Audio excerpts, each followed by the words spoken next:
അപ്പോൾ വ്ളാഡിമിർ രണ്ടുപേരും തമ്മിലുള്ള ഒരു കോൺവെർസേഷൻ വെച്ചിട്ടാണ് നമ്മുടെ പ്ലേ തുടങ്ങുന്നത്. ഇവരാണ് മീൻസ് ആ ഒരു പ്ലേ അവസാനിക്കുന്നത് വരെ പ്ലേയിൽ കണ്ടിന്യൂസ് ആയിട്ടുള്ള ക്യാരക്ടേഴ്സ്, തുടർച്ചയായിട്ടുള്ള ക്യാരക്ടേഴ്സും വ്ളാഡിമിറും എസ്ട്രഗനുമാണ്. ഓക്കെ, അതുപോലെ തന്നെ നമ്മുടെ വ്ളാഡിമിറിനെ എസ്ട്രഗൻ വിളിക്കുന്നത് ദീദി എന്നാണ്. അതുപോലെ ബോയ്, ഇതിലൊരു ബോയ് വരുന്നുണ്ട്.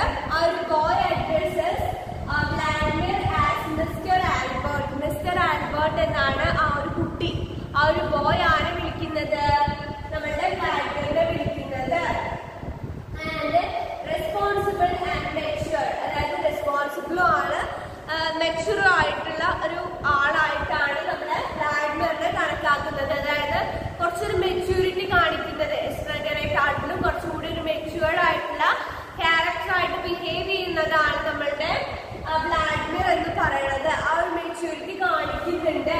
Okay, and then Estragon. Estragon എന്ന് പറഞ്ഞിട്ടുണ്ടെങ്കിൽ നമുക്കറിയാം എന്താണ്, ആ ഒരു വ്ളാഡിമിറിന്റെ കൗണ്ടർ പാർട്ട് ആണ്. അവർ രണ്ടുപേരും ഒന്നിച്ചാണ്. അതുപോലെ തന്നെ സെക്കൻഡ് മെയിൻ ക്യാരക്ടർ ആയിട്ടാണ് നമ്മുടെ എസ്ട്രഗനെ കണക്കാക്കപ്പെടുന്നത്. രണ്ടാമത്തെ മെയിൻ ക്യാരക്ടർ ആണ്. അതുപോലെ തന്നെ ഗോഗോ, അതായത് വ്ളാഡിമിർ എസ്ട്രഗനെ വിളിക്കുന്ന പേര് ഗോഗോ എന്നാണ് കേട്ടോ. വ്ളാഡിമിർ എസ്ട്രഗനെ വിളിക്കുന്ന പേര് ഗോഗോ എന്നാണ്. ആൻഡ് വീക്ക്, ഹെൽപ്ലെസ് ആയിട്ടുള്ള, അതായത് എന്ത് കാര്യത്തിലും നമുക്ക് എസ്ട്രഗനെ എന്ത് കാര്യം ചെയ്യണമെന്നുണ്ടെങ്കിലും വ്ളാഡിമിറിന്റെ ആ ഒരു അനുവാദത്തോട് കൂടിയിട്ടാണ് ചെയ്യുക. ഓക്കെ, വീക്ക് ആണ്, ഹെൽപ്ലെസ് ആണ്. അതുപോലെ തന്നെ ലുക്കിംഗ് ഫോർ വ്ളാഡിമിർസ് പ്രൊട്ടക്ഷൻ, എപ്പോഴും വ്ളാഡിമിറിനെ പ്രൊട്ടക്ട് ചെയ്യാനാണ് എസ്ട്രഗൻ ശ്രമിക്കാറുള്ളത്.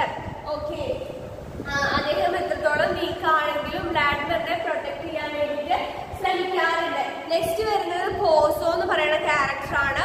പോസോ എന്താണ്, മാസ്റ്റർ ആണ്. അതായത് അദ്ദേഹത്തിന് ഒരു സ്ലേവ് ഉണ്ട്, സ്ലേവിന്റെ പേര് ലക്കി എന്നാണ്. ഓക്കെ, അപ്പൊ പോസോ എന്ന് വെച്ചിട്ടുണ്ടെങ്കിൽ മാസ്റ്റർ ആണ്. അദ്ദേഹത്തിന്റെ സ്ലേവ് ആയിട്ടുള്ള ലക്കീനെ കഴുത്തിലൊരു മീൻസ് കയറൊക്കെ ഇട്ടിട്ട് ഇങ്ങനെ തൂക്കി വലിച്ചുകൊണ്ട് പോവാണ് ചെയ്യാറ്. അതായത് തന്റെ അടിമയെ ഇങ്ങനെ കയറ് കെട്ടി വലിച്ചു കൊണ്ടുപോണ പോലെയാണ് നമ്മളുടെ ലക്കീനെ പോസോ വലിച്ചുകൊണ്ട് പോകുന്നത്. ഓക്കെ, രണ്ട് ആക്ടുകളിലും ഇവർ വരുന്നുണ്ട്, പോസോയും ലക്കിയും വരുന്നുണ്ട്. ഫസ്റ്റ് വരുന്ന സമയത്ത് ഇദ്ദേഹത്തിന് കണ്ണ് കാണാനൊക്കെ പറ്റുമായിരുന്നു, അതായത് നമ്മളുടെ പോസോക്ക് കണ്ണ് കാണാൻ പറ്റുമായിരുന്നു. സെക്കൻഡ് ആക്ടിൽ വരുന്ന സമയത്ത് അദ്ദേഹം ബ്ലൈൻഡ് ആയിട്ട് മാറുന്നുണ്ട്. ഓക്കെ, കണ്ണ് കാണാൻ പറ്റുന്നില്ല. അതുപോലെ തന്നെ അദ്ദേഹത്തിന്റെ സ്ലേവ് ആയിട്ടുള്ള ലക്കിക്ക് എന്താണ്, സെക്കൻഡ് ആക്ടിൽ വരുന്ന സമയത്ത് ചെവി കേൾക്കാനും പറ്റുന്നില്ല. ഓക്കെ, ആൻഡ് ഡെഫായിട്ട് മാറുന്നുണ്ട്. ലക്കി പറഞ്ഞിട്ടുണ്ടെങ്കിൽ ആ ഒരു പേരിന് തന്നെ ഐറോണിക്കൽ ആയിട്ടുള്ള ആളാണ്. അതായത് ലക്കിക്ക് മീൻസ് ലക്കി എന്ന് പറഞ്ഞാൽ നമ്മൾ ആ വേർഡ് മീനിങ് എന്താണ്, ഭാഗ്യമുള്ള എന്നൊക്കെയാണ് അല്ലെ അർത്ഥം വരുന്നത്. പക്ഷെ ലക്കി എന്താണ്, ലക്കിക്ക് ആ ഒരു ഭാഗ്യമൊന്നും ഇല്ലാത്ത ആളാണ്, ഒരു സ്ലേവ് ആണ് ലക്കി എന്ന് പറയുന്നത്. ആൻഡ് ക്യാരീസ് പോസോസ് ബാഗ്, എപ്പോഴും എന്താണ് പോസോന്റെ സാധനങ്ങളൊക്കെ, ബാഗ് ആണെങ്കിലും സ്റ്റൂൾ ആണെങ്കിലും അങ്ങനെ തുടങ്ങിയിട്ടുള്ള നമ്മളുടെ ഇൻസ്ട്രുമെന്റ്സ് ഒക്കെ ചുമന്നുകൊണ്ട് നടക്കുന്നത് ബോയാണ്, ഇദ്ദേഹമാണ് കേട്ടോ. ഓക്കെ, ലക്കിയാണ്. ഓക്കെ, അപ്പൊ പോസോ ലക്കി എന്താണ്, മാസ്റ്ററും സ്ലേവ് ആണെന്ന് ഓർത്ത് വെക്കുക.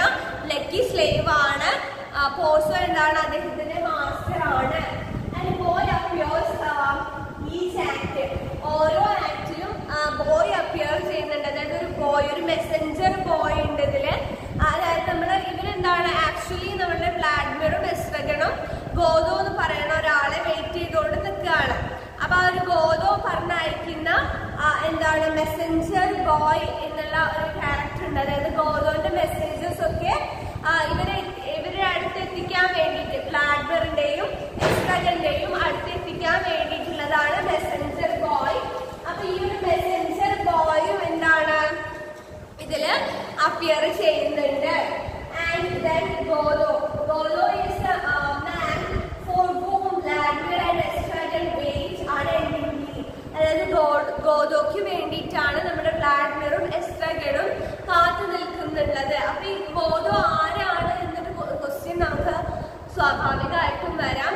ഗോതോ എന്താണ്? ഗോതോക്ക് പല എക്സ്പ്ലനേഷൻസ് ഉണ്ട്. ഗോതോ ഗോഡാണ് എന്ന് പറയുന്നവരുണ്ട്. ഗോതോ ഒരു എന്താ പറയാ ക്രൈസ്റ്റ് ആണ് എന്ന് പറയുന്നവരുണ്ട്. അത് റീഡേഴ്സിന്റെ ആ ഒരു എന്താ പറയാ ഫ്രീഡം അല്ലെങ്കിൽ റീഡേഴ്സിന്റെ ഫ്രീഡത്തിന് വിട്ടുകൊടുത്തിട്ടുണ്ട് തന്നെയാണ് ഇതിന്റെ റൈറ്റർ ആയിട്ടുള്ള നമ്മുടെ സാമുവൽ ബക്കറ്റ് പറഞ്ഞിട്ടുള്ളത്. അതായത് റീഡേഴ്സിന് എന്താണോ തോന്നുന്നത് അങ്ങനെ അവർക്ക് സങ്കല്പിക്കാം എന്നുള്ളതാണ്. നമ്മൾ പറഞ്ഞു ഇതൊരു അഡ്സാഡിസ്റ്റ് പ്ലേ ആണ്. അതുകൊണ്ട് തന്നെ റീഡേഴ്സിന് എന്താണ് ഇമ്പോർട്ടൻസ്